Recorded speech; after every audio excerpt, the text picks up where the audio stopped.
13th dimension, where it's time to scream for peace from San Francisco with Aslan Movie, only on RadioValencia.fm.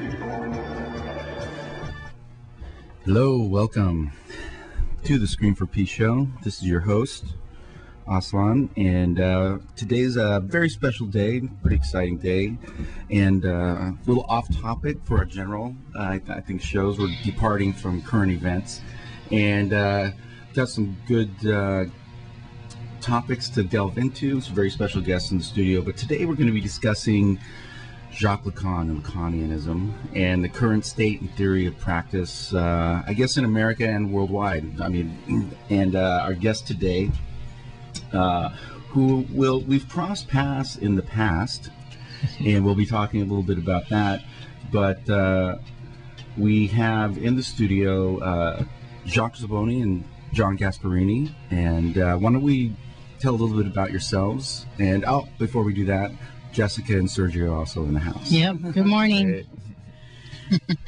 And John, you initiated the idea of being here today, so why don't you start off? Well, what we keep running into in trying to bring Lacan into America is a lack of exposure. The exposure he's had has been through departments of English and literary criticism, and they've taken it to put to use in their fields. But in this country, psychoanalysis has basically been steered by the object relations and relational schools coming out of England in the 40s and 50s. They were a very fixed approach to psychoanalysis. Lacan's ideas and innovations were too radical for them. He ended up being kicked out of the international associations, and as such, never really got what I would consider a good exposure in the United States. He's just been misrepresented. So we're here trying to educate the public about what Lacan is actually trying to say, and to bring it into as many forums as possible. The history of Lacan in the Bay Area goes back to the mid-'80s, when a gentleman up at Sonoma State by the name of Bernd Jaeger used to bring visiting scholars in. Since then, there have been several attempts to put organizations together, to have some sort of collective work happen, to put together an actual organization that could bring Lacan's teachings to the States and transmit it, and those have not fared well. That's, to paraphrase Sherlock Holmes, instead of it being a three-pipe problem, I would call it a three-pitcher problem. Since it's too early in the day to start drinking beer, I don't think we'll get into that right now. But I'd like to introduce Jacques Zaboni, who is a very known and experienced Lacanian in Paris. He's worked extensively with the topological teachings of Lacan. He's published several books on Lacan and Lacanian psychoanalysis. He's currently working on a series of online seminars to transmit Lacanian teaching. Rather than speak for him, I'll let him speak for himself. Thank you. Welcome. Yeah. Good morning. I'm pretty happy to be able to talk with you here. I've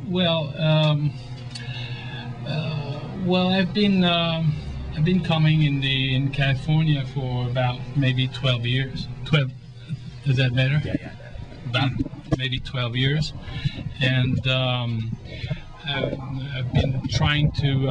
Okay, excuse me. Yeah, Let's do a little tweaking on the mic here. Okay, and I made a series of attempts to bring in this country what I have learned in France about Lacan and his teachings, and I would say that these last 2 years have been rather deceiving. Deceiving in America in particular? Yes, in America. Because, and maybe I'm going to talk about that, is a very bizarre discrepancy between how psychoanalysis, I would say Freudian psychoanalysis, is perceived in Latin countries, and how it is perceived in the USA and a bit in the UK as well.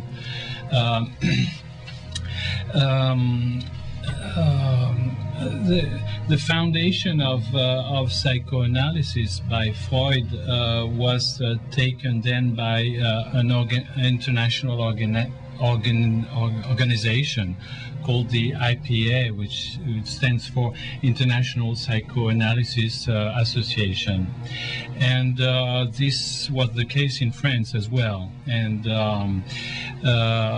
what they have done is a very particular reading or lecture of what Freud tried to transmit. And Jacques Lacan belonged up to 1953 to this association, and but he was fluent in German, and so he reread Freud's books, Freud's teachings in German, and he realized that what the conceptions of the IPA was very far away from the teachings of Freud. As you know, Freud invented psychoanalysis at the end of the 19th century, and so from we'll say the end of the 19th century up to 1939, when he died, his understanding of psychoanalysis has evolved, and I would say that what he said to begin with has been partly different from what he said at the end of his teachings. And Lacan. No, I'm talking about Freud. Freud. Okay. Freud. Talking about Freud. So he reversed, at some point, he sort of reversed some of what he does. You know what, before we get into the real in-depth, we will get to this, but okay. I just want to reach out to our listeners, say thank you for joining us, and just a little bit about the purpose of today's show. It's a little bit different format. Like I said, we're gonna what I think we want to do is encapsulate, because a lot of our listeners, many of them are outside of the Bay Area, many of them outside of the United States. Maybe this might be their first time that they've heard of either Jacques Lacan or even psychoanalysis. You know, I was having a conversation a few days ago with somebody, and I was telling her about the show. I was like, yeah, we're going to be discussing Jacques Lacan. She's like, who's that? And one of the quickest ways to get that is he is a philosopher in the field of psychoanalysis, sort of along the similar lines of Freud and Jung. And the first thing that comes out of her mouth was, oh, I hate psychiatrists. Mm-hmm. You know, or I don't like. And so she quickly had some picture in her mind about what this was, which I think is not completely accurate. And I think a lot of people will do that. And so today what we're going to be doing is giving everybody, we're going to break it up into the three different areas. And but what we want to do is create a recording that people can come back to over and over again and listen to it. And it'll give them both the understanding of the history, who Jacques Lacan was, how he's relevant to our conversation for today, just being alive, and the influence that he's had, as well as how people can, because ultimately, correct me if I'm wrong, a deeper understanding of this should lead to a higher quality of life. Mm-hmm. And I mean, that's the ultimate goal when we're talking about not just, I mean, all types of healthcare. It's community healthcare, it's personal healthcare, mental healthcare, physical health, the whole gambit. So how does that sound?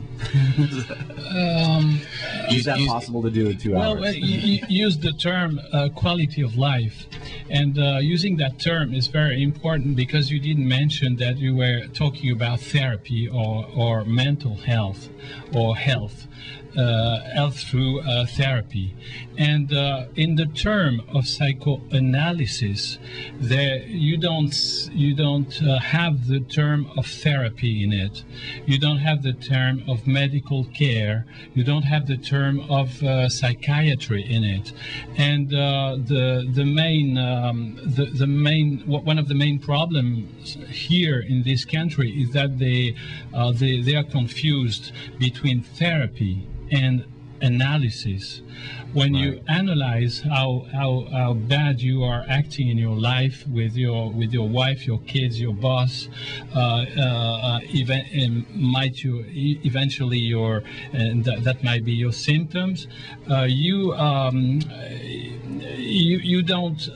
don't refer directly to any kind of therapy, I think a distinction to make here is when people come in and request something therapeutic, their picture of themselves, their picture of the world, and their understanding of their relationships have become disrupted. And what they want is a reinstatement of what they believe was a prior state of good functioning before things became problematic.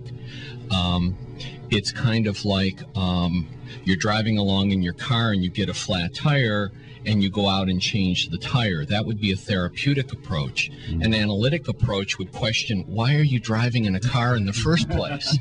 Why did you take that turn? Yeah, exactly. And what was your process around making those decisions and your understanding to look at whether or not you actually want to continue in that worldview, or, you know, the old saying is, if the scales have fallen from your eyes, what do you do with what you see now? And that may not necessarily mean that all of a sudden you're a happy, contented capitalist consumer. It may mean that you are even more discontent. That was Freud's, one of Freud's papers was Civilization and Its Discontents, where basically he contends that for any civil society, it's going to cause you to have to relinquish certain needs and desires and wants. So if you're going to be in a civil society, you will always be dissatisfied. Analysis doesn't have that illusion. This is the reality. This is your participation in it. You are an active agent. And how are you choosing to locate yourself given your structural ignorance? Okay, and so exactly how would, let's say, the daily life of a psychoanalyst versus another healthcare practitioner, some therapeutic approach, what would be the differences in actually what they do? Okay, I can give an answer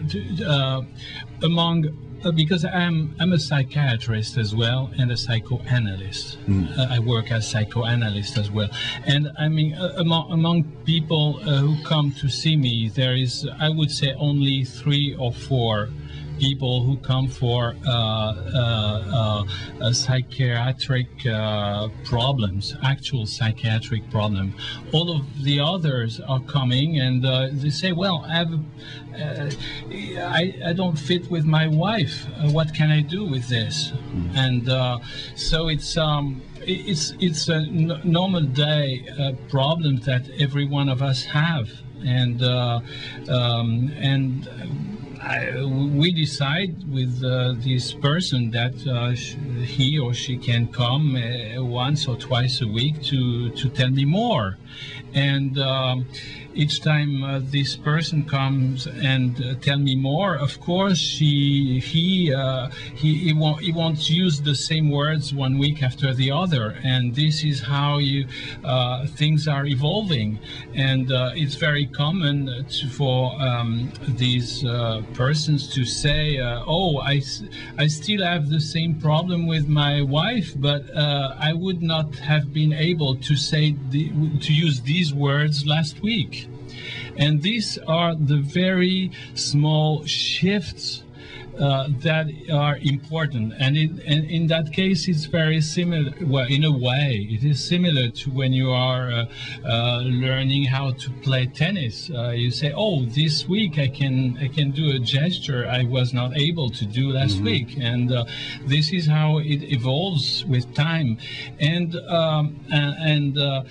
it can lead to better health. As if you play tennis, you are going to be maybe in a better health after a few years. Sure, a few weeks. A few weeks, yeah, a few weeks. For me. So it's kind of like, if, from my perspective, some of therapy, it's about maybe judgment's too harsh of a word, but there's some element of analysis, but then the ultimate is not analysis. The goal is determination, to be able to label something and say, this is what you need to do next. And that's what a lot of therapy is, whereas analysis, it's almost, now some of the major concepts that evolved from Lacan were the big and little other, the mirror, desire and drive, the three orders of the imaginary, the symbolic, and the real. So mirror in particular, the process is almost mirroring back, because it's when I found it's doing a thorough analysis of a situation and really almost writing it down to where you can it becomes something that can be analyzed, and through that process the person sees themselves mirrored. You hit on something that I want to emphasize, that in the therapeutic relationship, the therapist is seen as the expert, as the one with the answer. And in a certain way, the person coming in to receive therapy has this presupposed power dynamic where the expert is going to tell them how to do it better.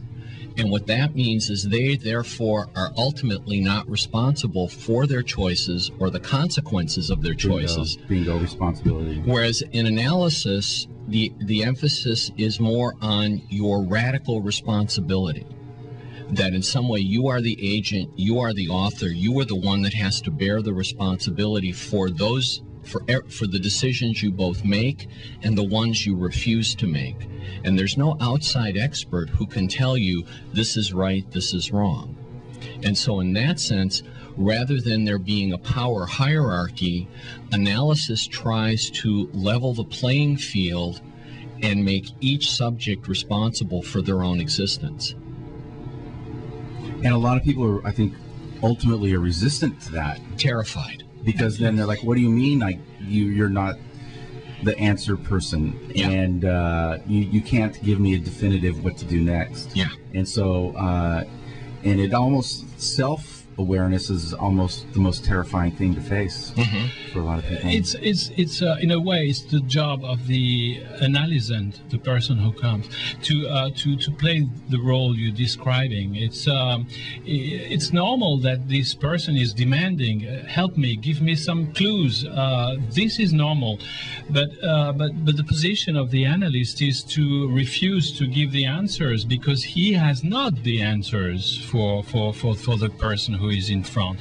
It is the job of the analyst is to help this person to find the clues, and although he demands that it is the analyst who has the answers, and this is very frustrating, of course, and in a way this is how psychoanalysis is not for anyone. You have to accept this kind of frustration, and it is much more satisfying to have problems and to have something who knows better than you and who is going to give you clues, of course. So if a say one of our listeners said, "Wow, I didn't really realize there was a difference. I didn't think that psychoanalysis was different than psychotherapy or psychiatry, or just being psycho." Welcome to contemporary society. Yeah. So if somebody thought this might be for me, but what do I do next? what would you tell them? Would it be set an appointment? Would you be, go to this website and find a psychotherapist in your thing? Read this book by Jacques Lacan, or what would be the very first thing? It is natural that the person who comes and who does not know what psychoanalysis is comes with these demands. After a while, this person might or might not accept this kind of frustration.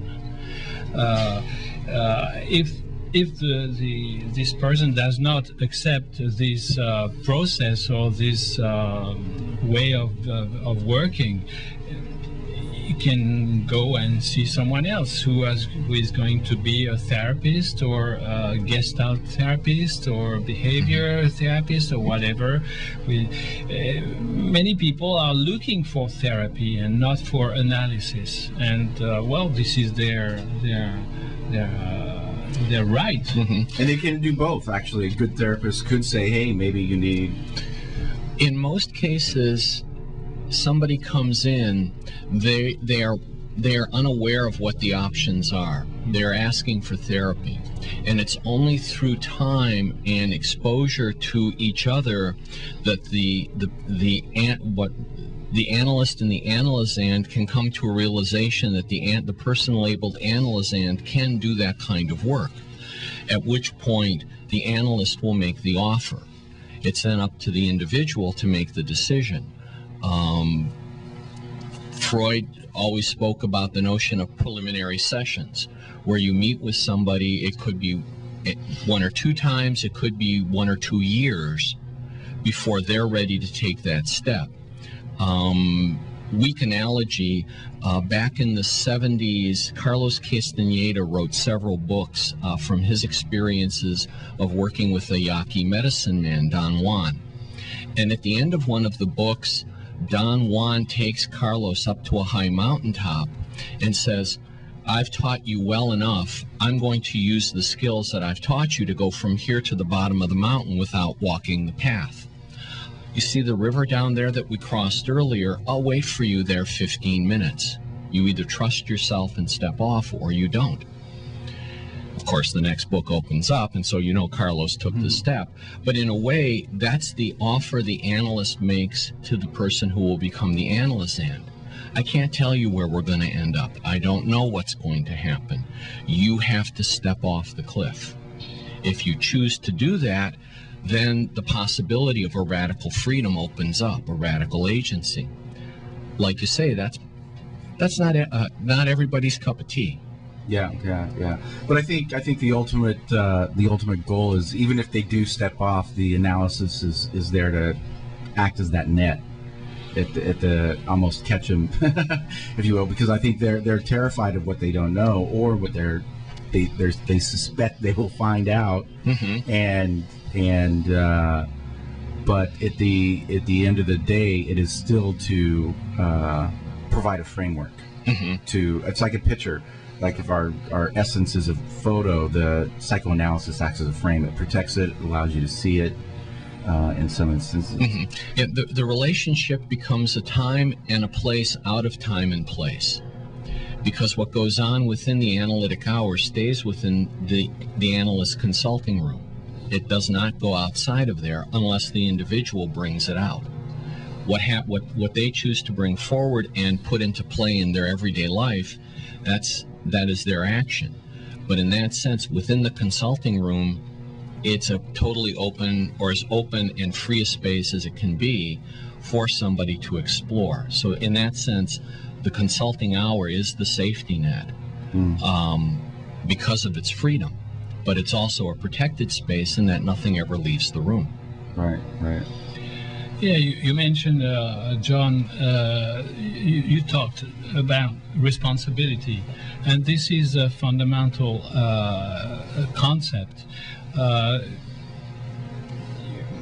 So you don't have any, it's not a major, excuse me, you can come to see a psychoanalyst and don't feel responsible for what's happening to you.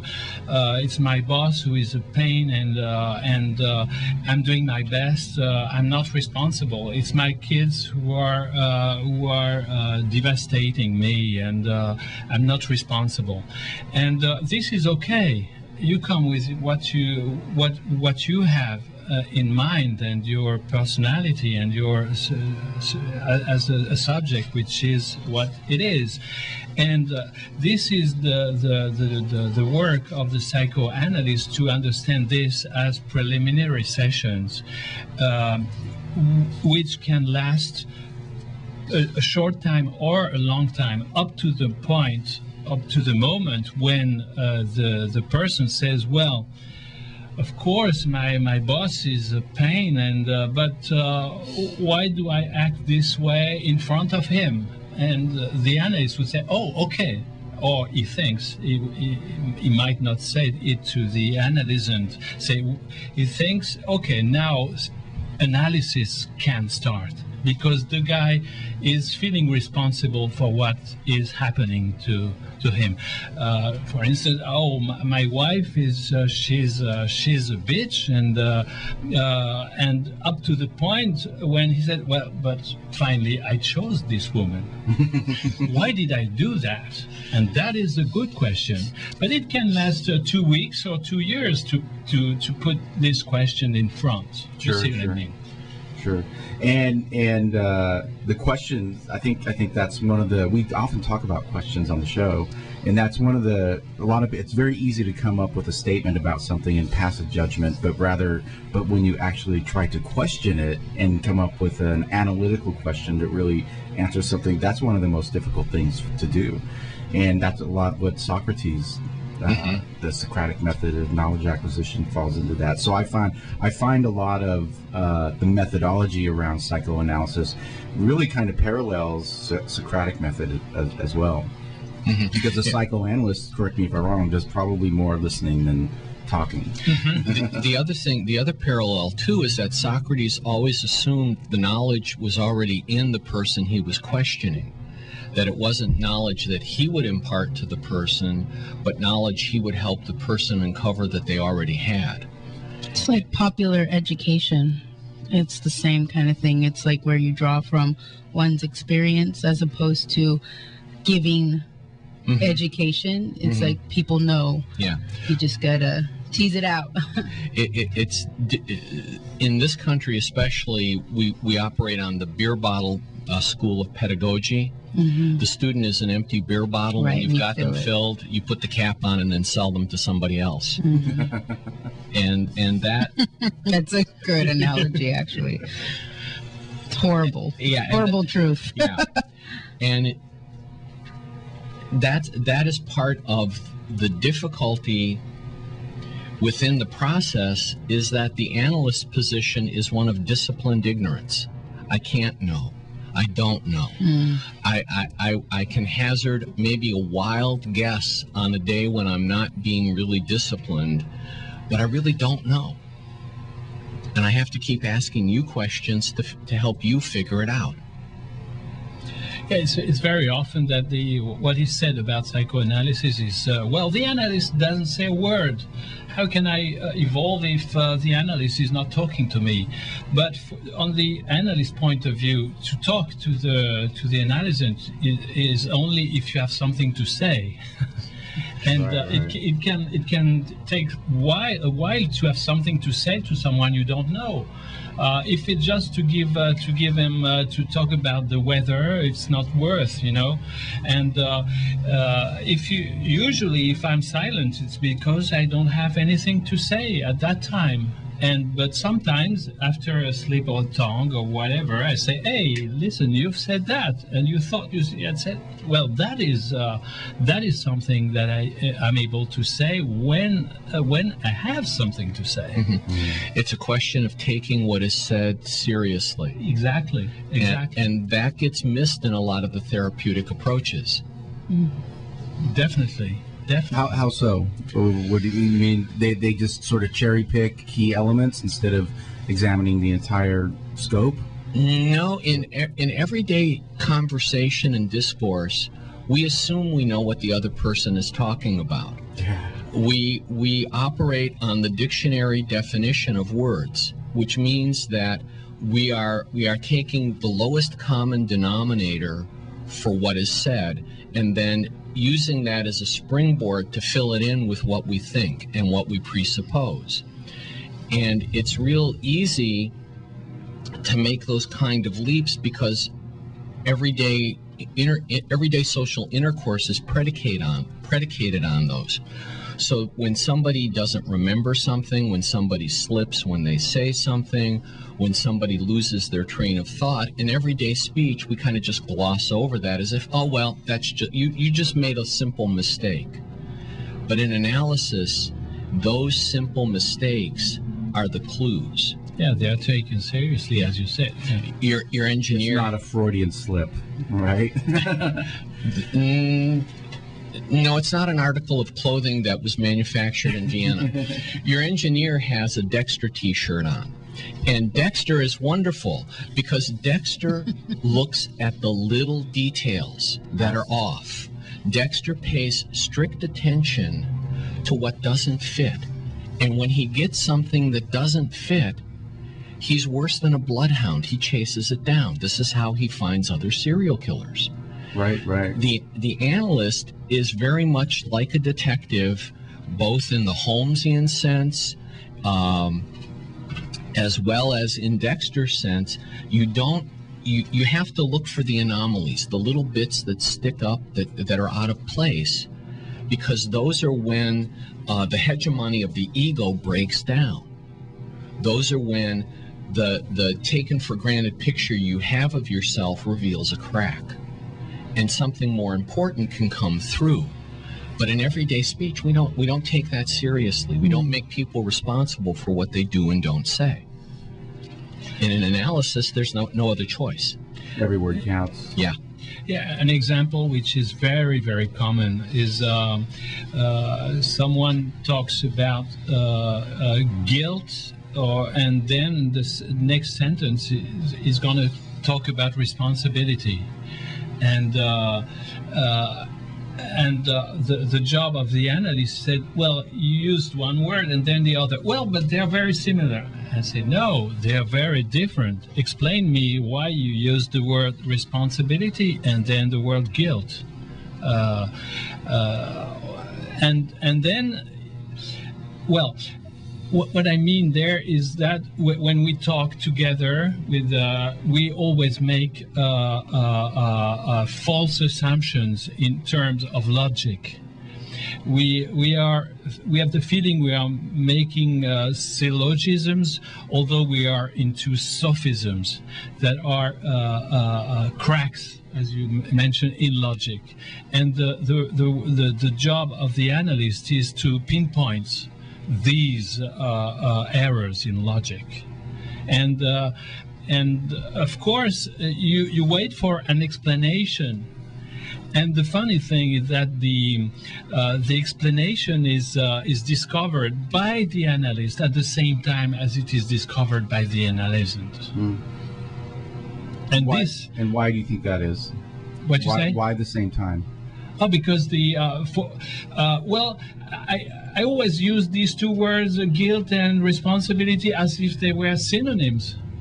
And I say, oh no, they are not. So explain me why you think they are synonyms.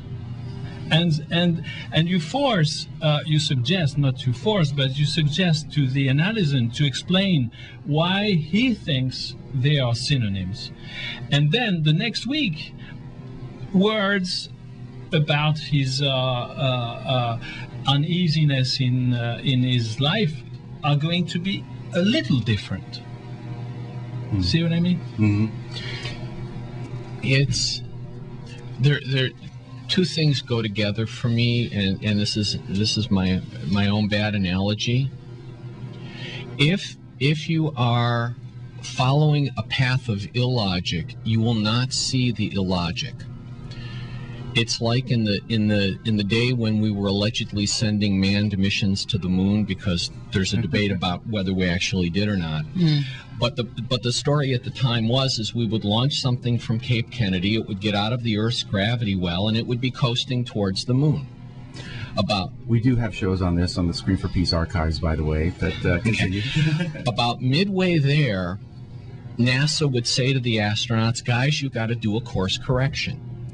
And it would be a thruster burn for a given period of time, because they would have to adjust the craft's course to hit the moon's gravity well just right, so that it would fall into orbit. If they overcompensated, it would hit the gravity well at too sharp an angle, crash into the moon, and you'd have 3 dead astronauts and a propaganda field day. If it was too shallow, it would skip off the gravity well and be off in deep space, and again, we're stuck with 3 dead astronauts. But those course corrections were like a half a degree. They weren't big. Right. But you take the little deviation and stretch it out over 250,000 miles, all of a sudden you've got a major difference. What Jacques is talking about is if you look at what the patient, the analysand, thinks as an ongoing sentence with punctuation and misplaced words and half-finished clauses, you're going in and moving a punctuation point.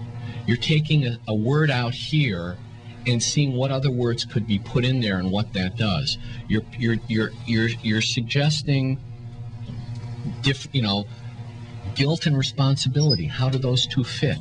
And all of a sudden you've created a cut in the speech, which then creates more degrees of freedom and is like a course correction. It puts the person on a different trajectory. You don't know where that trajectory is going to take them, but all of a sudden they report less anguish and less suffering in their day-to-day life.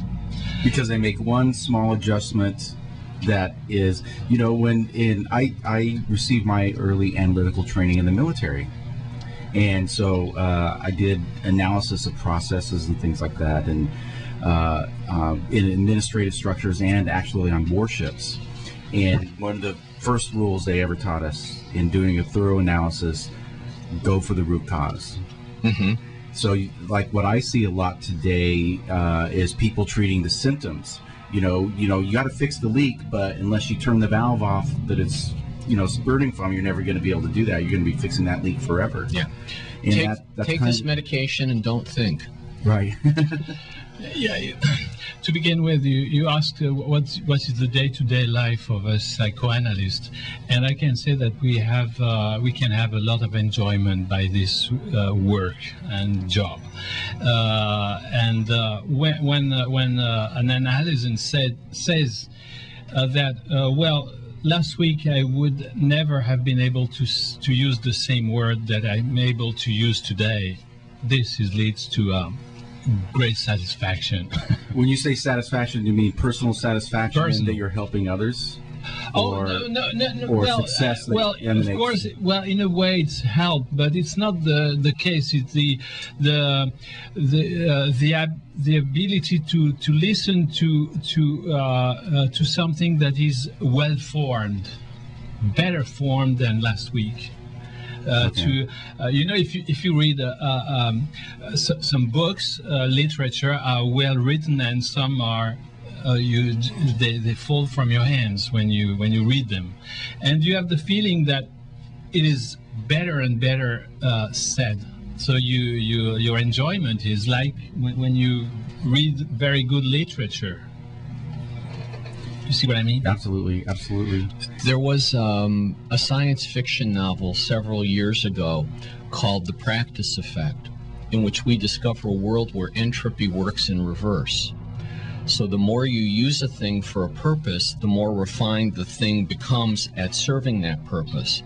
So if you pick up a piece of rusted metal and start using it as a knife, in a short period of time you'll have the equivalent of a scalpel in your hands. In a certain sense, it's like watching the rough metal become a scalpel. You are doing little adjustments, little moves of punctuation, and all of a sudden this person starts being able to have less anguish and more satisfaction. The bad analogy is, if you feed a man a fish, you fed him one day. If you teach him to fish, you fed him for life, but you never tell him, that some days there'll be no fish in the pond, some days his bait will swim away on him, some days his reel will jam up, but he knows how to fish now, and he can work it through for himself. Exactly. So with that, we're going to take a break, and just a little explanation about the show if this is your first time joining us. What we do is explore the nature of reality on a topical basis, and part of that is how the collective conscious manifests art that's about reality. And so how we do that here, obviously being radios, we pick out music that has to do with the topic of the day. So we went out and searched for music about Lacan, and there wasn't a whole lot, but I did find a few pieces, and also about Freud. So this is one of the ways. So this is Lacan on the beach, Lacan on the bitch, Francesco Cusa. And he's actually got 3 songs about Lacan. I don't know, Lacan Boys and Lacan de Lacan. But we'll play the Lacan on the bitch first, and we'll be back after we readjust our course.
Replica-esque. What did you say? The music is kind of Trout Mask replica-esque.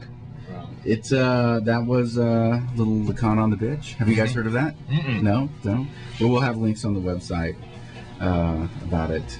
And I do find it interesting. One of the things also about Lacan, he was very much connected to the arts, unlike either Freud or Jung.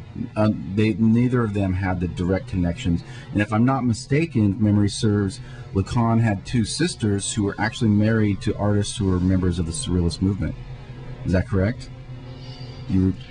I don't know about his sisters, but Lacan was very involved with the Surrealists in the 20s and 30s. Sure. And so let's talk about that and a little bit more about Jacques, what you're doing here now. You're trained as a medical doctor and a psychiatrist. You built, as part of your graduate studies, you were involved in the DSM-3, and you also, as an engineer, you have some computer science background, electronics. You've worked in artificial intelligence. And do we see these areas merging now? Tell us a little bit about your in-depth role specifically in the world of psychoanalysis, in particular Lacanianism, and where you think it's going, what you're doing here, and the specific organizations you're representing.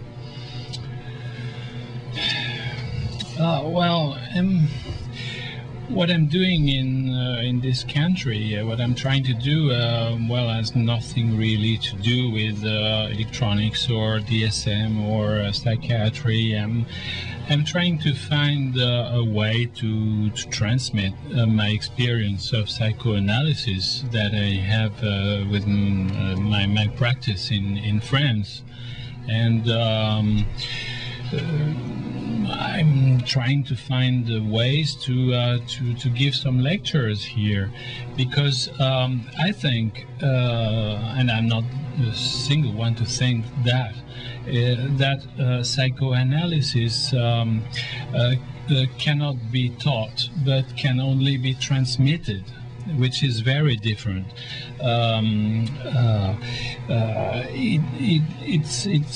I think it is not.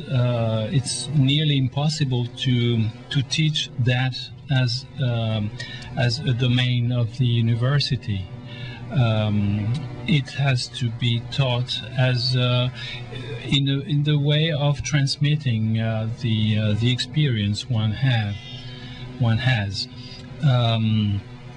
Lacan used to do that when his seminars were very, very popular. But he said that in these seminars, I'm not a teacher.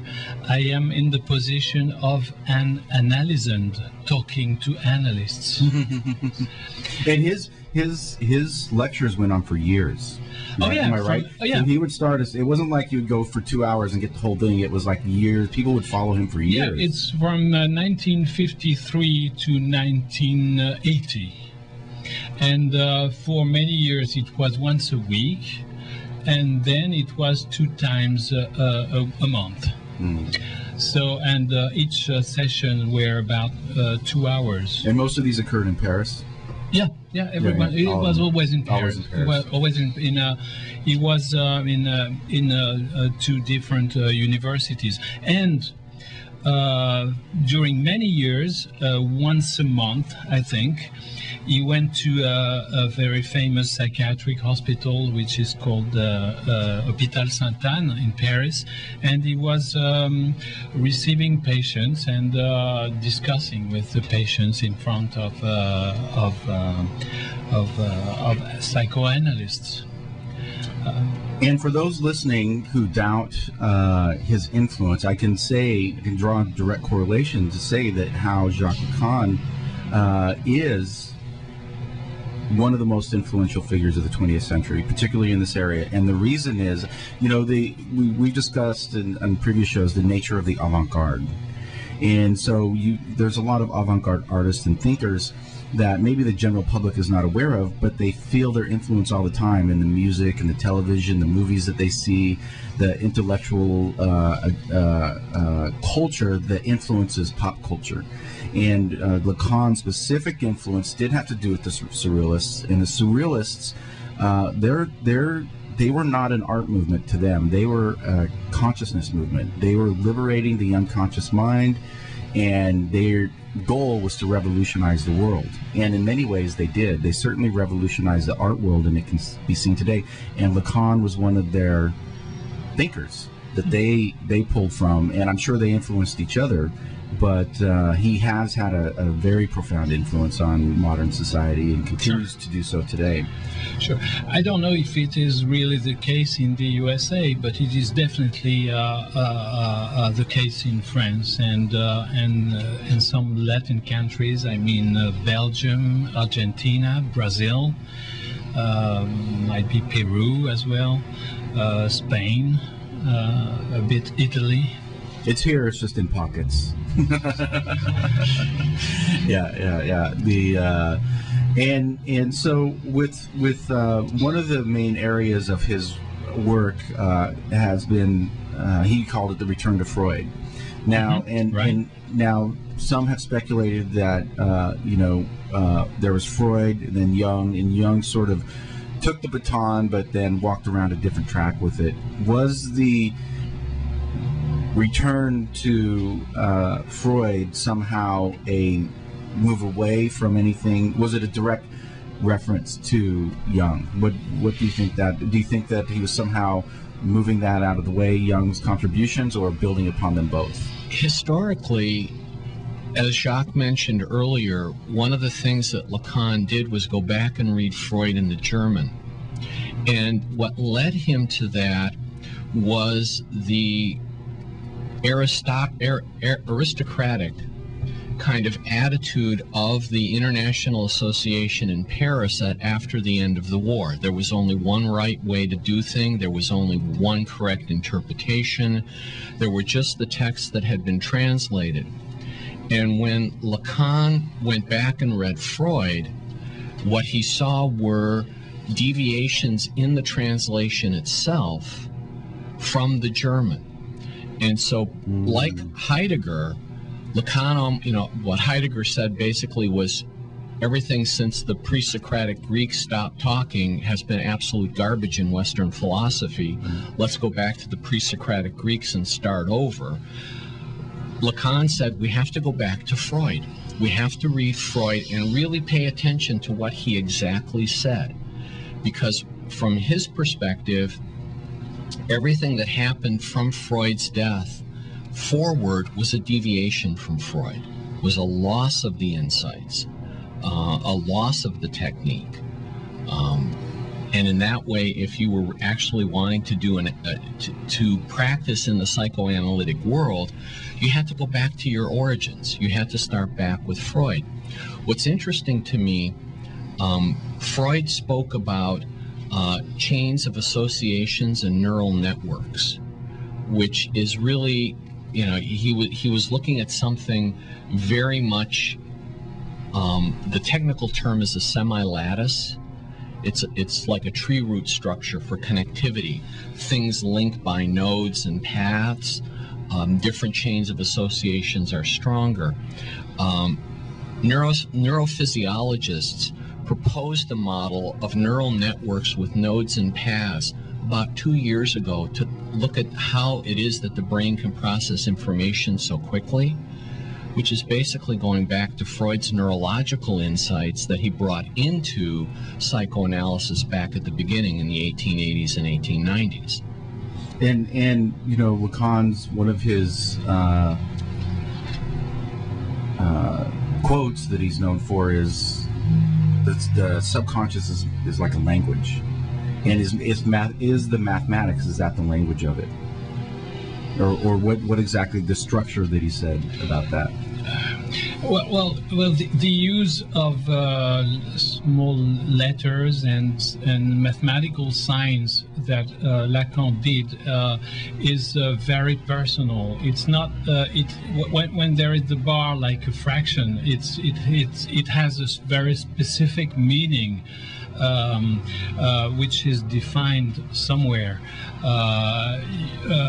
In mathematics, you can redefine the plus sign, and you can give a new explanation of the plus sign if you wish.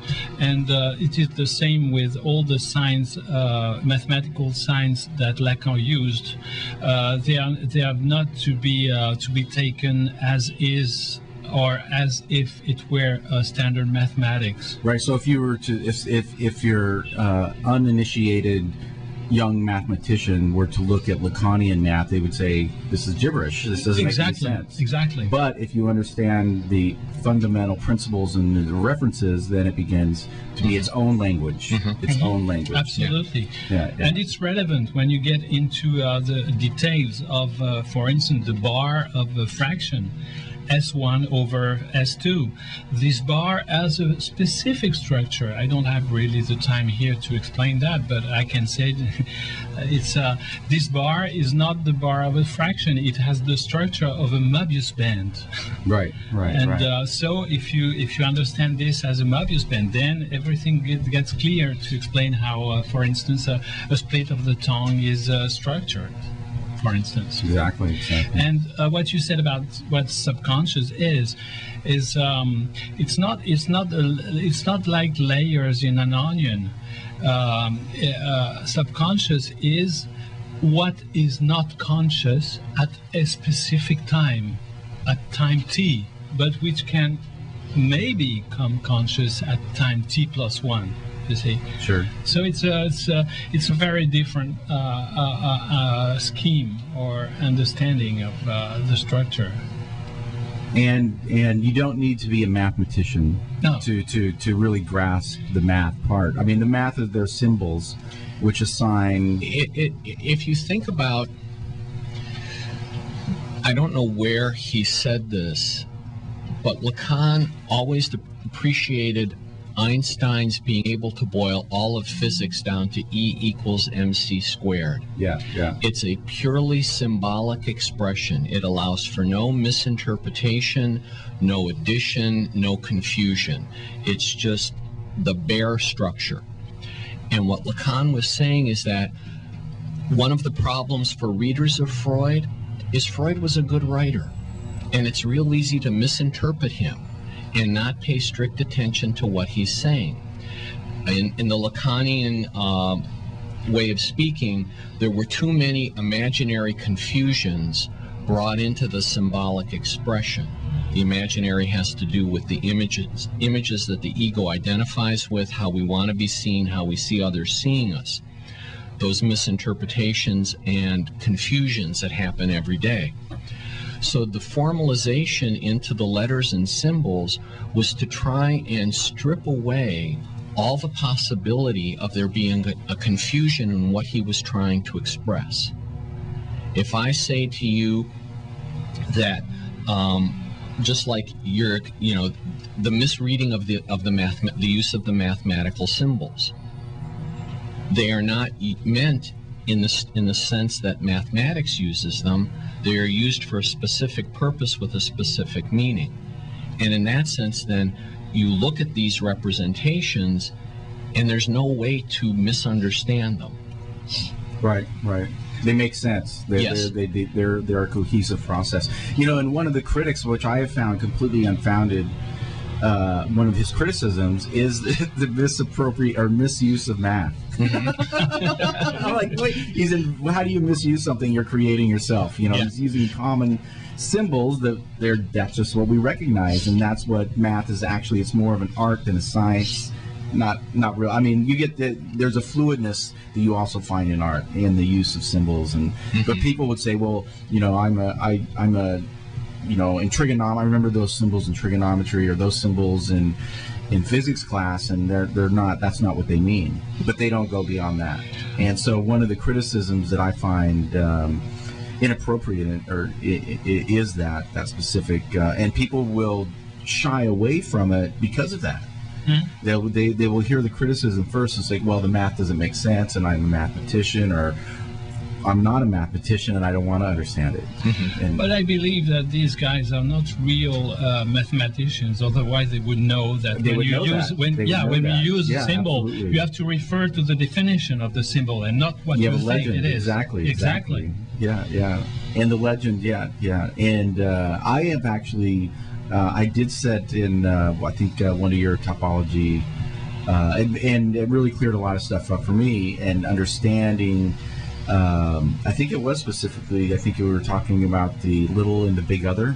Does that sound familiar? Yep. And then, so having the symbols actually, as beings, we're very visual. And so it adds the different elements. Looking at a paragraph definition is one way to understand something, but when you're able to condense that into a mathematical formula, it does create, it's like the difference between reading the lyrics of the song and hearing the song itself.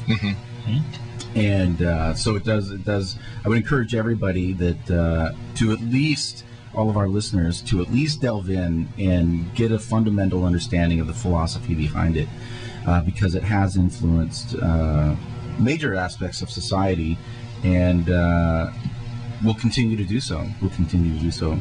And so what you're doing here in town is, did anything in particular bring you back? I mean, do you have anything scheduled coming up?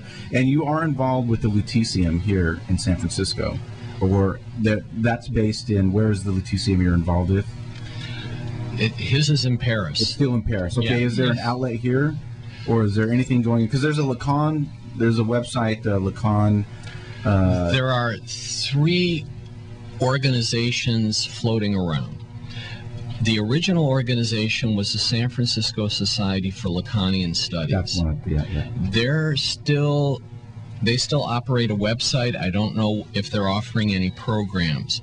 There is the outgrowth of the Lacanian Society was the Lacanian School for Psychoanalysis. They're in the East Bay. They are still offering a program, as far as I know. I think they're co-listed on the Society's website. The third group is affiliated with an organization in Quebec that goes by the acronym of GIFRIC, G-I-F-R-I-C. This is a group led by Willie Apollon. They've created a Lacanian approach to the treatment of psychosis, which has had really good effect. They operate circles, which are training groups that they establish in different cities. And there is a training group, a Northern California circle of GIFRIC here in the Bay Area. In San Francisco or somewhere else? It's, as far as I know, it's still in San Francisco. It may the person who's running it may have moved to Berkeley. I'm not 100% certain of that. Unfortunately, and this is my own opinion, I will take responsibility for this statement, the Lacanian groups are very similar to the radical left in the 60s. There are lots of so-called principled faction fights and people splitting according to what they consider, principled differences, like the way the left used to do in the, there were if you followed the Trotskyist and Maoist groups in the 60s and 70s, they were splitting apart every other day because, no, I don't agree with that action, and that means you're not a good Maoist, and I'm not going to be in the... And it's kind of like, wait a second. Wait a minute. All kinds of splitter groups. And I'm familiar with that in organizing, unfortunately. Saving friends. Don't worry. Okay, this actually brings something up. We're not going to name names here, but I do want to talk about a real-world case study. Okay? And that is, we have all been together before with one of these groups. And again, we're not going to name names, but the person that headed this group, it was Lacanian Studies, and they covered the gambit of it. That's where we actually met originally. You were in town, Jacques, giving a seminar, and we crossed paths multiple times during this. And it turned out that the person leading this was one of the most disturbed people I've ever met in my entire life. She made life a living. I mean, it was going into bizarre land. You picked the right song for the intermission. It was. And I looked at this, and I've done my own personal analysis, and I saw it coming through. She was a self-identified feminist. In many ways, when I looked at the organization, reflecting on it, the people that survive are either women or gay men, and there are no heterosexual straight men actively involved in it. And I found the entire experience extremely abusive, psychologically abusive. Psychologically, I mean, it was more like walking into a government psyops training program than anything else. When looking back at it, I was like, how could that actually have happened without being pre-calculated in some way? And then I hear other people that have crossed paths there having very similar experiences, and being a psychoanalytical school, and the purpose of this is to, I don't know, maybe I'm wrong about this, but it seems to be able to identify and embrace if there is somebody like this in the community, rather than just medicating and throwing away, there should be, I don't know, an intervention or something. But I found it, on reflection, very ironic that this happened at this type of school that was supposed to be fatally combating this type of thing. How is that possible? Well, first I would say that I still have a big problem, because my name appears still on the site this person is running, and I've asked 10 times to remove my name on this site, and it seems to be impossible to obtain that. And even the name of the site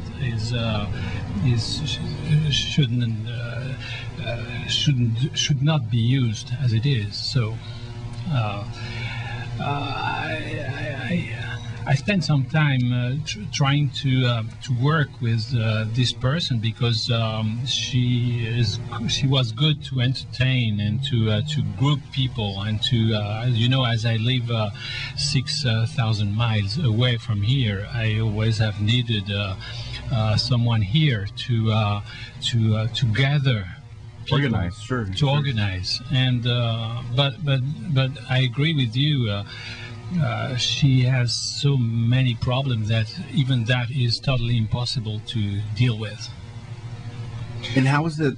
But how is that possible? I think is it? I mean, what does, because she is thriving to some extent. I mean, do we have a sociopathic culture and society that breeds this? I go back to a statement that Willie Apollon made at one of the seminars of his I attended. He said, if you truly follow Freud and the logic of language, then in terms of subjective positions, there are only 3 options. One is neurotic, which you could have an obsessional flavor, a hysteric flavor, or a phobic flavor. Another option is to be perverse, which in common nomenclature, a perverse subject is one who has a fixed understanding of things. So either they look very characterologically rigid, or they look more like your classic pervert subject, like something you'd find in the writings of the Marquis de Sade. The third option is to be psychotic. Now, one of the things you will hear in your first session in any analytic training program is you have to be clear who you lay down on the couch. Because for the neurotic or the perverse subject, it's very, very easy for them to project who their unconscious big other is, who is that internalized authority figure, and put you in that role. For the psychotic, if you do that, because they do not have that consensual, taken for granted, internalized authority figure, they will make you become the evil of their psychosis. Well, that's not well put, but in the moment I don't want to go into a lengthy detail. But what this points to is that in any social interaction, we misperceive the other as being like ourselves. You take if you yourself are neurotic, you take everybody else to be neurotic. If you are of a perverse structure, you assume everybody else is perverse. Kind of like mirroring the world through your own eyes. Exactly. And it takes time for you to go around the block enough times with somebody to understand what you're really dealing with. It's kind of, you know, in the dating literature, you never go to bed on the first date. You can't know. Unless you're willing to make that kind of leap of faith. And so when you meet somebody, and if you have a project such as what Jacques is trying to do, what I'm trying to, in my own small way, assist him in doing, you're looking for fellow travelers, to borrow a good leftist term again. You're looking for people who want to go in the direction you're going, who you hope have a similar understanding, but it's only after time do you find out who they really are. Their behavior, their attitudes, their actions, the kinds of situations you get put in. And to go back to Jacques' analogy earlier of the guy who is complaining about his boss and his wife and everything, you get to the point where you go, why am I continuing to do this? And that's where you break away. It's unfortunate because there is a lot of that imaginary misrecognition, both on her part, I would have to say, you know, in terms of the perverse structure, the one who gets labeled characterological has a fixed picture of how the world should work and what their relationship in the world should be to other people and how they should be related to. It's like Snow White and the Seven Dwarfs, mirror, mirror on the wall, who's the fairest of them all. Of course, the rest of the sentence is, and if you don't say me, mirror, I'm going to smash your jive ass into a million little pieces. So any deviation from that perfect reflection causes all that rage to erupt. And what we all experienced was our not being in the exact right place to reflect her image the way she wanted it to be reflected. And only those who can confirm that for her stay around. Those of us who don't, who can't, or won't, are unable to, or just by dint of being our own individuals, that impossibility of perfect mirroring, it blows up. Yeah, and I think that, and I'm not really focusing on her as an individual, because if she exists, there are many others like her. Oh yes, that's right. And I'm wondering where, I mean, what part of our society breeds and encourages this, because what if we had a psychoanalytical society? Well, all you have to do is look at the Koch brothers. Yeah. You know, Donald Trump. These are people for whom the world should reflect them exactly as they are, and they do not see other human beings as equal subjects. You know, your analogy of the sociopath is quite right. The sociopath does not have empathy for others. They do not see other people as human beings. They see them as objects to be manipulated and used. Yeah, and even I found that in that experience, it was particularly arresting because even for me, it was like I realized what was happening during the process, and I thought, well, I want to help. I want to be in that helpful role and do that, so I would curtail, I don't know, I tried to be what she wanted because it was an organization, it was her organization. But then I realized there was no other. You know, there was no right answer on anything, and you know, one element of abuse just led to another, which led to another. There was no deviation from that path. And from psychoanalytic theory, I'm looking back and I'm wondering, is she mirroring society? Where would she fall under, because this is a common thing that we have, where would she fall under as far as Lacanian theory? How would she be described? Unanalyzed? Yeah, but yes, and sometimes analysis is impossible. Yeah, if you have an egoic structure that allows you to articulate yourself sufficiently to your culture at large, you can function fairly well. In Theravada Buddhism, when they speak of the first noble truth of Buddhism as all existence is suffering, the word they use is dukkha, which correctly translated is a wheel out of round. Depending on how big the flat spot is on the wooden wheel on your cart, if you're trying to bring your produce to market, your ox-drawn cart might jostle a little, but if the flat spot is really large, your cart is going to come to a screeching halt. Most people's flat spot is sufficiently small that it lets them function in society. It's only under particular circumstances that the flat spot gets revealed for what it really is. So I think our society operates with people sacrificing unknowingly what it is that truly makes them who they are and trying to fit themselves into a culture where A, they're not the right fit, and B, the culture really doesn't have a role for them anyway. We can say as well that this case that we are talking about is interesting in the way that there is never any guarantee.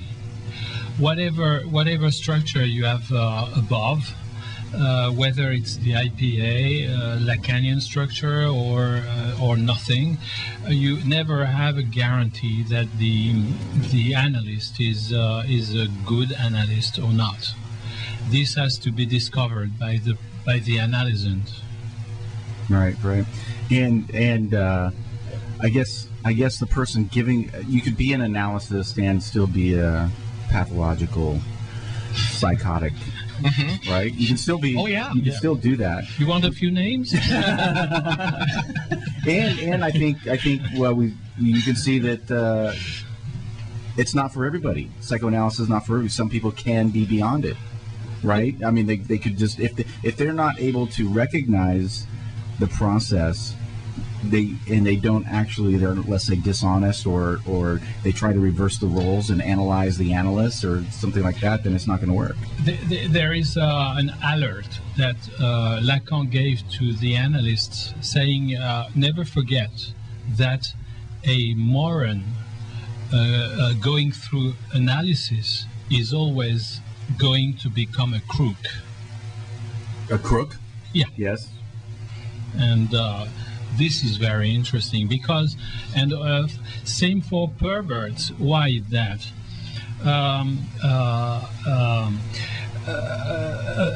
Someone really pervert who comes through who tries to come through psychoanalysis is usually due to the fact that he finds inhibitions in his way of acting, and analysis is going to go through these inhibitions and remove partly or most of the inhibitions. And for any one of us going through psychoanalysis, this can be the case. And what is going to take the lead when inhibitions are gone is your own ethics. Ethics is a four-letter word around. Very, very important, yeah. And for instance, after an analysis, if I see a friend who has many dollars in his wallet, I could steal them because I'm not inhibited. If I don't do that, it is because it's against my ethics. I won't do that to a friend. But in the case of someone pervert who became not inhibited, he can do that. So it's very important for the analyst to detect and to refuse maybe psychoanalysis to someone when you realize that the ethics beyond is absent or is not acceptable. You see what I mean? Yeah, definitely. And we are ending segment 2. We're going to take a quick musical break. And when we return, I'd like to bring up a couple of things. Jouissance and the death drive. Very good. I think we need to really go into that. And then a little bit, I actually want to talk about a little more in depth on the mirror phase, and in particular how that relates to something we've covered on the show in the past is mirror neurons, and within the field of neuroscience. I think we've recently come across the neuroscience has come up with the discoveries that really support the philosophy behind that, I think, and so we'll talk about that. So we'll be right back.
She was walking toward me in a tight red dress, looking like she just won a beauty contest. I wanted so bad to make a good impression, using all the powers of articulate expression.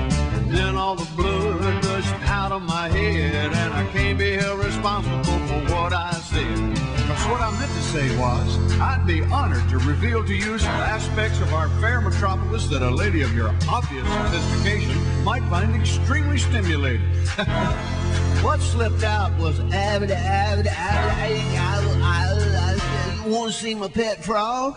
Freudian slip, a slip of the tongue. My brain does a flip, and I come undone.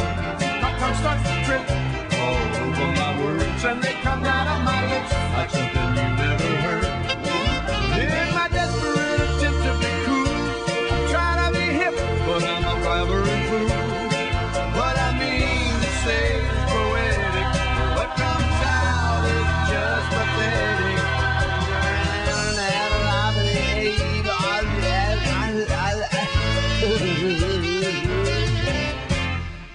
No time for regrets.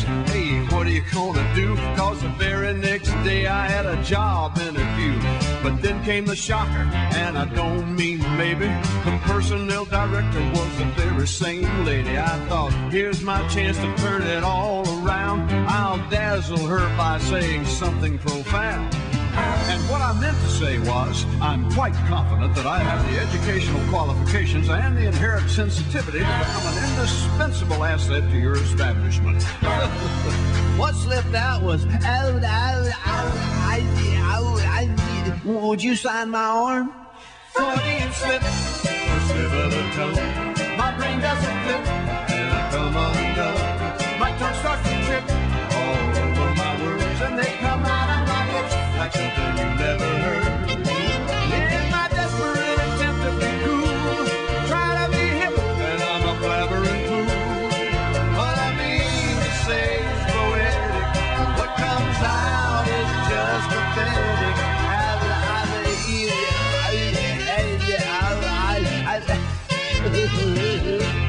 Freudian slip, slip of the tongue. My brain doesn't flip, and I come undone. My tongue starts to trip all over my words, and they come out of my lips like something you never heard. In my desperate attempt to be cool, try to be hip, and I'm a jam. All right. And that was a little Freudian slip there. And then prior to that, we had another Freud song, a little heavy metal. And so Freud has influenced from country to heavy metal thrash. So the influence is deep and profound. So thanks for joining us. We're into part 3 of our discussion on Lacan. And thank you to our guests for joining us. And again, you will be able to refer back to this as it'll be podcasted. And we are also syndicated on Swell. Check us out, and on radiovalencia.fm, as well as screamforpeace.net. You can check out our archives, over 100 hours, over 100 shows, over 200 hours actually. And as we go into our part 3, we're going to talk about a couple of big areas of Lacanian philosophy. Jouissance, of the drives that he talks about, there's several of them, but I'm particularly interested in the death drive and how that is related partially to self-destructive psychosis, and the mirroring. So maybe, Jacques, you could explain or delve into first the mirror, because I think it has. We did have a show, I think it was last year, on mirror neurons. And what these are it's been discovered through the field of neuroscience that simply observing something has an effect on our brain. So, for example, the way a mirror neuron works is, let's say you're looking at somebody smile. Somebody smiles really big, just walking down the street or something. Although you don't smile yourself, the similar neurons in your brain fire. You have the brain activity of somebody actually. So by observing something, you kind of experience it yourself. So that's proven to be fact as far as neuroscience goes. How does that relate to the mirror phase of the Lacanian mirror? To go all over the mirror phase would take too much time, but I'm just basics. Yeah, I'm just going to say a few words about that. The newborn child does not have immediately an image of his own body. He has good reasons to believe that his body is filling the room. How is he going to be aware of the limits of his skin? The usual experience would be the infant in the arms of his mother, facing a mirror, and his mother saying, "Hey, look there! You know who is there in the mirror? It is you." And, which is very important, a smile from the mother. Through this image in the mirror and the smile, the infant is able to enter part of the limits of his body. I emphasize the necessity of the smile, because if the smile is not there, and if instead of the smile there is a big anguish in the mother facing her and her child in the mirror, there can be a failure or a discrepancy in the acquisition of the image of his body. And the consequences can be, well, sometimes, not always, dramatic. How would they be dramatic? I mean, I can see this. I see in children quite often them mirroring what they see on television.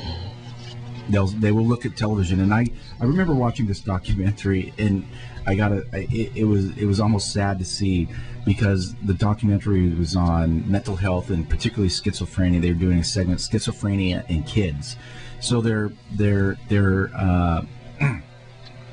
interviewing the parents, and in the background the kid is watching TV, and the parents are describing the child's unexplainable outbursts and violent tendencies and her disassociation into imaginary worlds, and they are describing what she's watching on television. Mm-hmm. And does the mirroring, would you say that it goes into actually actions? Because I see a lot of that when people describe it. It's like, wow, it sounds like a cartoon. Doesn't even sound real. Are they mirroring the worst parts of society? And don't you think what you're describing could be due to the lack of these previous experiences I was mentioning? What is reassuring and giving the structure of the limit of the skin is, whether it's mythic or not, these experiences in front of the mirror. If there is a lack of this experience, probably due to the anguish of the mother, then of course the kid is going to find other ways to find images, and unfortunately, what is the most common image? It is the one shown on a TV set. Yeah, yeah. And with all the problems it leads to. And I have to add something. I've noticed that in many, very often in France, and I've seen that in this country too, is kids, I would say 3 years old, are so often now considered like adults that the result is that they always look for the gaze of the adult. You know, they have big eyes, and they look at the adult and waiting for an understanding, and they are put in a position which is not regular with their actual age. And this is unfortunately more and more and more common everywhere. They don't as an image, they do not occupy their own age. Mm-hmm. And do you think that emanates more from societal expectations or evolutionary? Oh no, social position where you put the kids now. Yeah, and now, Jacques, you do specialize in working with abused children, drug addicts, mm-hmm. various, but kids in particular. Is that right? No. I've been working with drug addicts which were adults,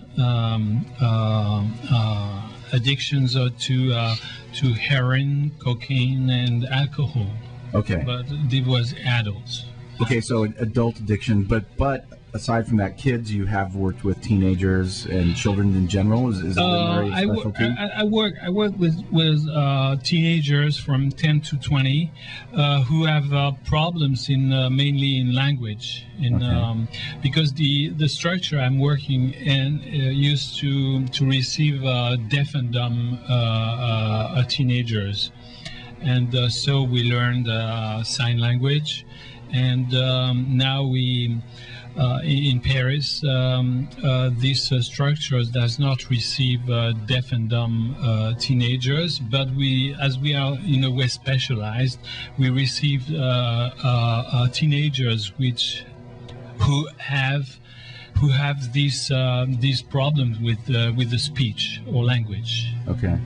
And we can use sign language for these guys because it can be very helpful. Because sometimes it's very known for psychotic children, because sign language in this case has not the matter and the weight of the mother tongue. You know, it's a new language which goes through the body, and psychotic children or autistic children who have a lot of difficulties to enter the language. I mean spoken language, are much more at ease in sign language because it's not so invested as the mother tongue. And very symbolic as well, right? They're Sure. And so back to the mirror. Do we ever leave the mirroring stage? Because, I mean, you still see it today. I mean, I remember the other day, something very unusual happened to me. I was walking down the street, and there was another person walking towards me, and they smiled. Mm-hmm. And it was such an unusual in downtown. It is. It was such an unusual occurrence because it was a genuine, like, "Hey, it's a great day," smile. You know, not like, "Hey, I want something from you," and which is what it usually is. Which to me, I instantly mirrored it and I found myself, oh, that was kind of a nice. It was like a.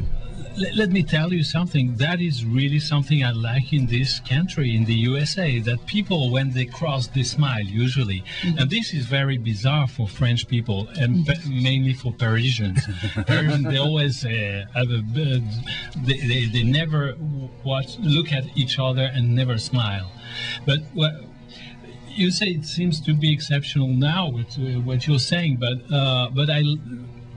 I like that because for me it's much more frequent than what we have in more so here than in France, of course, and that I like because it lowers the level of difference or aggressivity because you smile.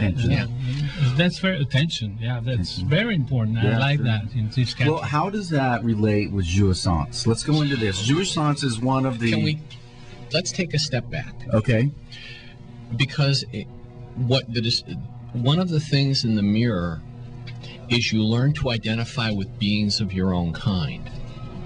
Sure, absolutely. And if that has a fault or a failure, you don't see other Homo sapiens as being human beings like you.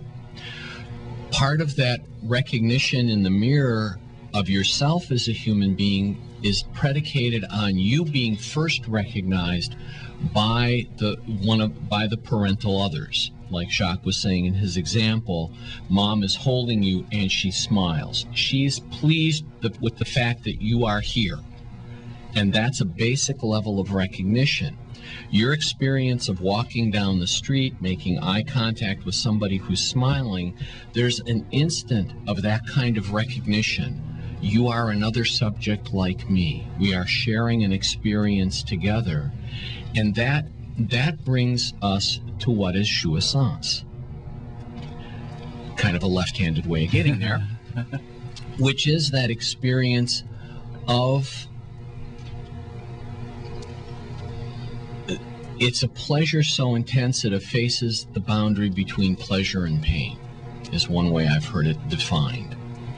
It is that kind of, it hurts so good. Right. How would the traditional, what is the traditional form? Because the phrase jouissance is not exclusive to Lacan. It's been used, it's a term in French. And what is that meaning, the traditional, and then how does build upon that John's explanation? Okay. jouissance is a French word. Yes. And why is it used in English? It's because we did not find any word that is appropriate. As you know, from one tongue to the other, there is always words that do not fit. Right. I spent some time to find a word for jouissance, then I'm going to explain what I mean by this term. And the closest I found was rapture. Yeah, although it has a very religious meaning in here, and but it's has to something. It's not stupid to call that rapture. If you remove the religious meaning. Yeah, most people when they hear that they think revelations and. Yeah, I know, Yeah, but it means wrapped, something that has entranced. That has caught you. Okay, wrapped.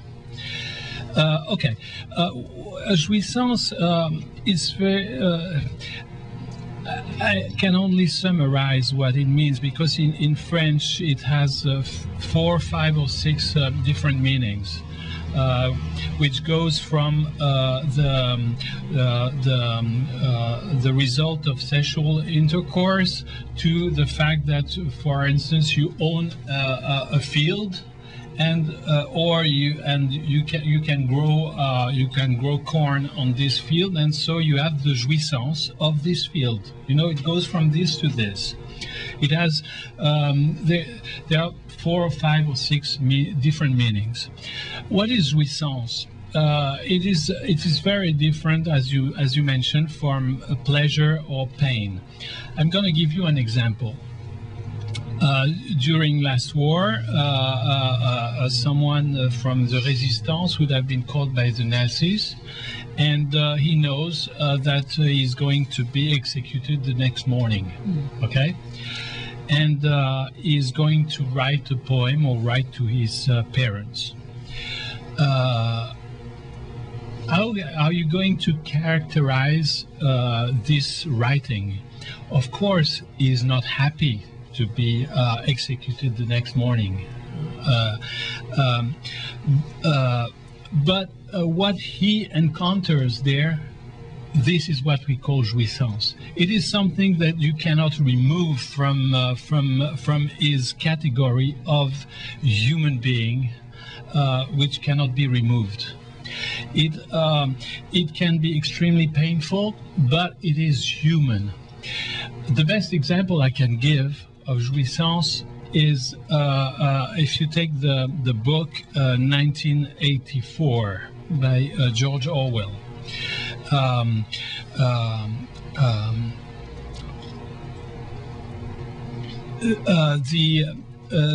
The process of the administration is when they catch someone is that they will not release him as long as he does not relinquish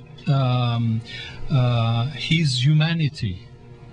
You remember, he decided that he prefers his lover to be tortured than him. Okay, then it's a way to forget or relinquish his jouissance. Then he ceased to be a human being, and then he's free. He lives in a cafe, and he knows that someday he's going to be executed. And they know what jouissance is. That has to be removed from them.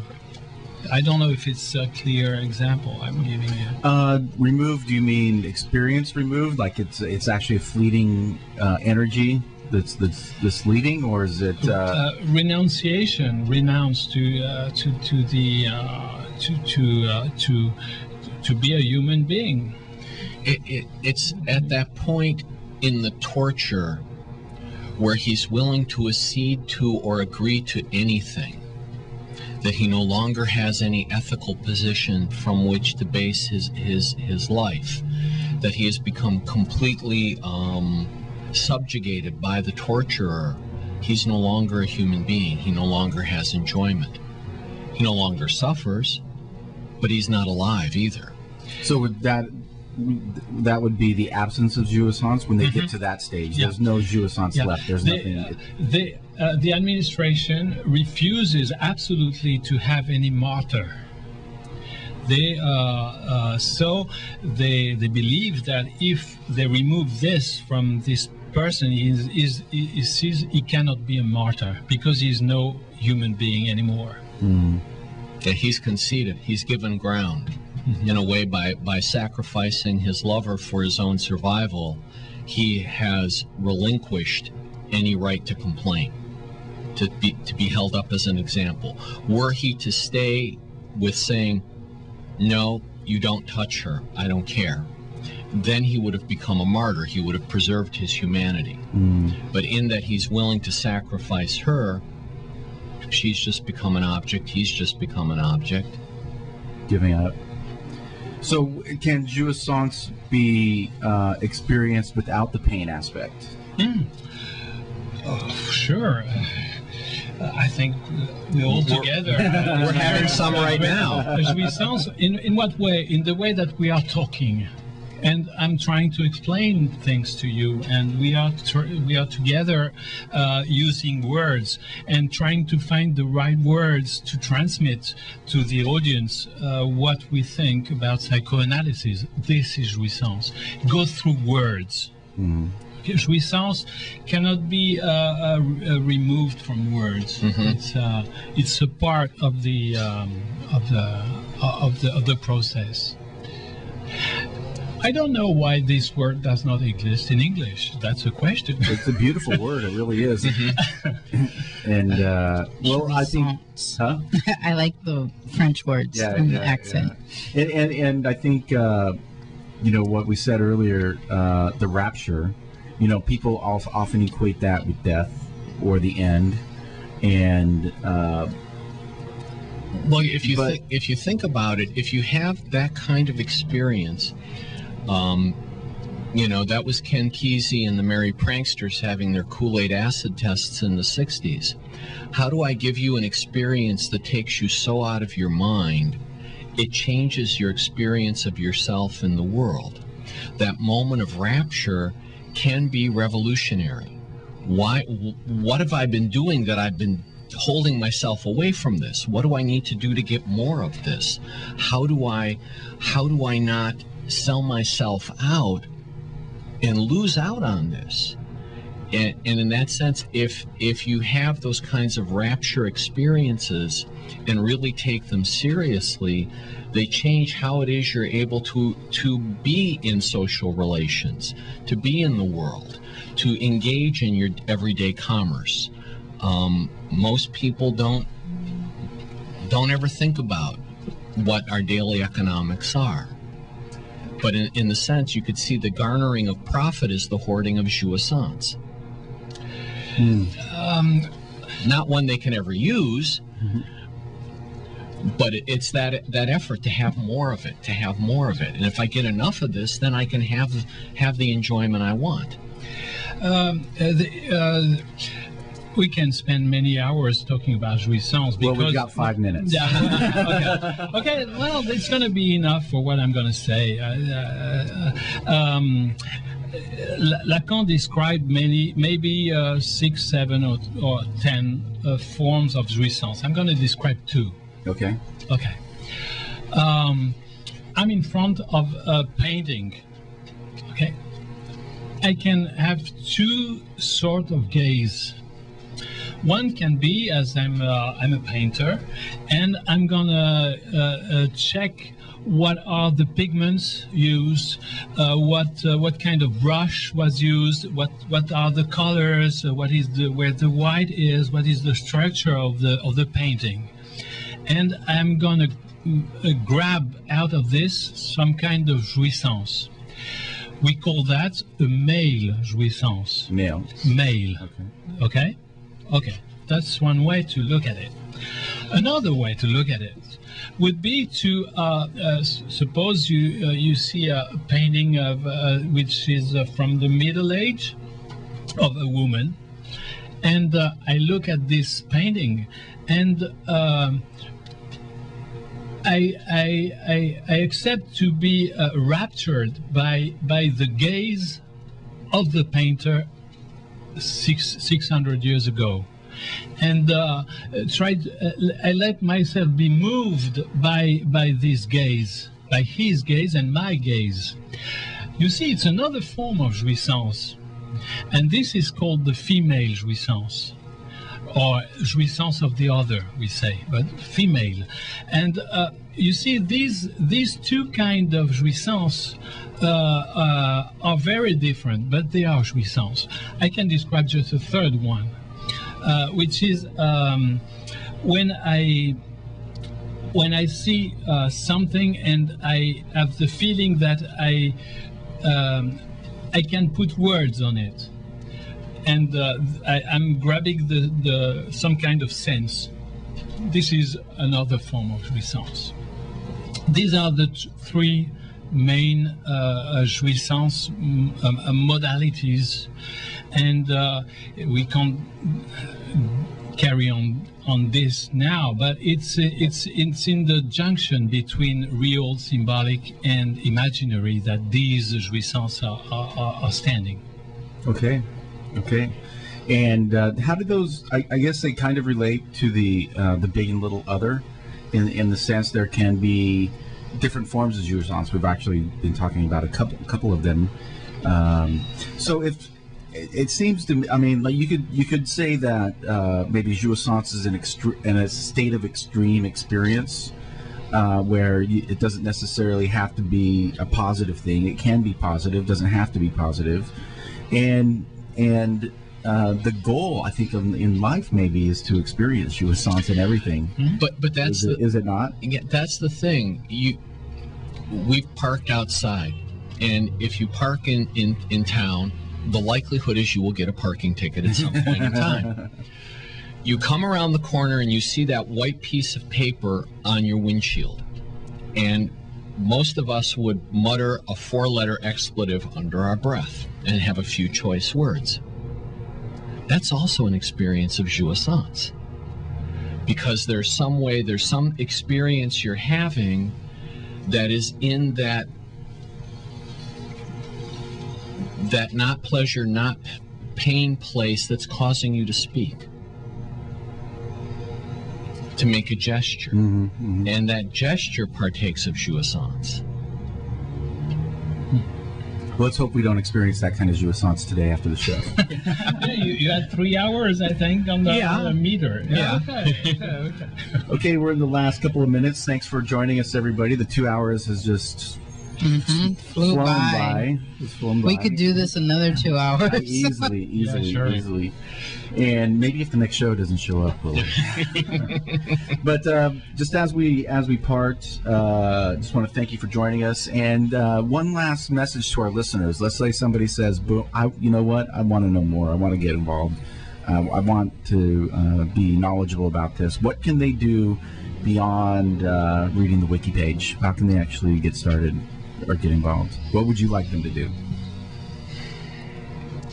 Well, if they speak French, Jacques is putting together a series of videos on YouTube. That's sort of a thematic, topic by topic exposition on Lacan. If you don't speak French, and you're not wanting to read per se, I mean, even if you're not wanting to read, I would still recommend you read what Bruce Fink has written. He's really good as an English American presenter of Lacan. There's also Daniel Schneiderman. Yeah. You know this guy? Yeah. He went through psychoanalysis with Lacan, and he wrote a book. I think in English it's called Jacques Lacan, The Death of an Intellectual Hero, something like that. Yeah. It's a very, very good book to read, because it's very practical and excellent. And on YouTube there is maybe 5 or 10 sessions which are in English too, and we are looking for a way to subtitle the sessions I'm doing now. Excellent, excellent. And we'll you can check out the screamforpeace.net website on this. We'll have some links where people can contact you. You can always leave messages for us, and we're going to leave you with a little more Freudian music, are we not? Yeah. And thanks again for joining us, and until next week. Thank you for having us. Thank you. Very happy to have been able to talk with you. Thanks for coming in. Peace.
Wow.